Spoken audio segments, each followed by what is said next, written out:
Marcus Aurelius said, "The impediment to action advances action. What stands in the way becomes the way." But here's what he didn't put in the Meditations: the people trying to block your path often see it more clearly than anyone walking beside you. By the end of this video, you'll know exactly how to extract intelligence from your critics, your rivals, and the people who openly dislike you, and use it to build a version of yourself your friends never could have helped you find. Your friends love you. That's the problem. They're invested in the version of you they already know. They need you to stay recognizable. Your enemies have no such loyalty. They see the gaps, the contradictions, the weak points, and they're not afraid to name them. Most men spend their lives running from that mirror. The ones who turn toward it? They become formidable. Your enemies are doing the character analysis your friends skip. Frederick the Great of Prussia kept detailed files on his rivals, not to destroy them, but to understand how they thought. He once said he learned more about his own weaknesses from one enemy's critique than from 10 years of loyal counsel. His generals flattered him.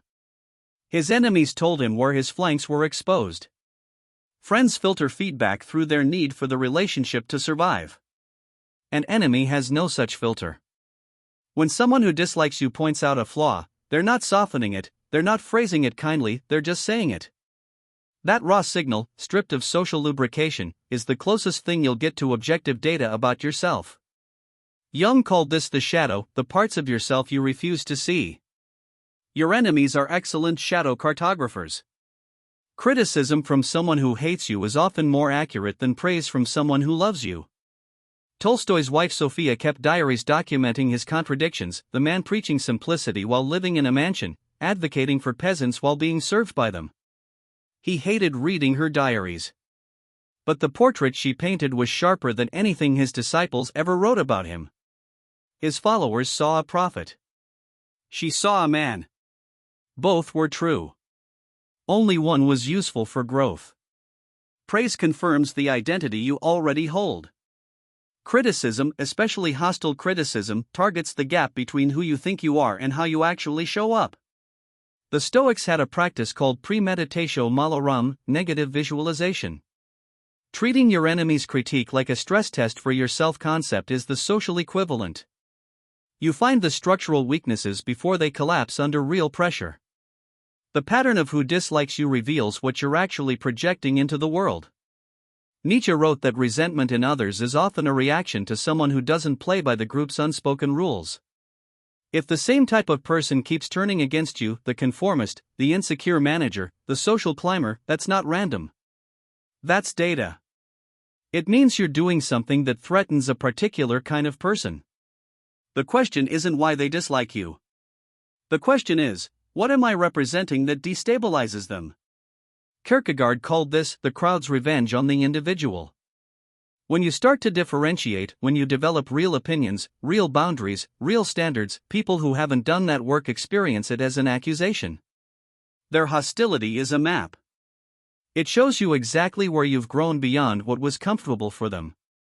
Track the pattern of your critics and you'll find a reliable outline of your own development. Enemies force you to defend your positions, and that process either strengthens them or exposes that you never really held them.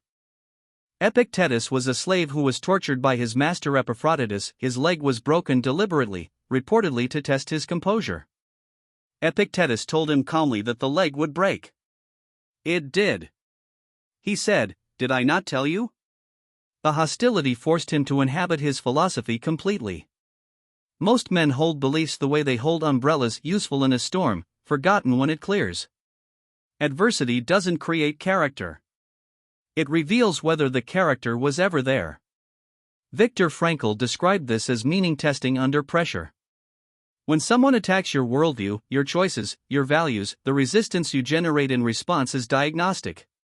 If you collapse into defensiveness or rage, the belief wasn't integrated. If you engage with genuine curiosity about their point and still hold your ground, it's real. Your enemies are running stress tests on your identity, whether they intend to or not. The man who can receive hostility without being destroyed by it or hardened by it becomes genuinely dangerous, in the best sense. Machiavelli spent years in exile after being tortured by the Florentine government he'd served. He used that period of enforced distance, enforced by his enemies, to write The Prince. The very men who tried to destroy him handed him the conditions for his most enduring work. He didn't forgive them. He also didn't let them define the trajectory of what he built. He metabolized the experience. Schopenhauer argued that most suffering comes from the will being thwarted and that the highest human capacity is transforming that frustration into something generative rather than reactive.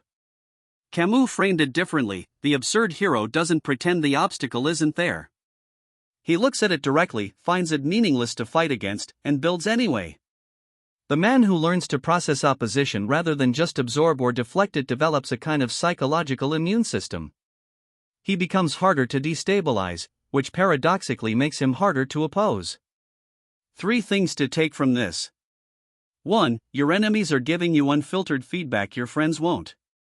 The discomfort of that signal is exactly what makes it valuable. Treat it like intelligence, not insult. 2. The pattern of who opposes you is a map of where you've grown and what you're projecting.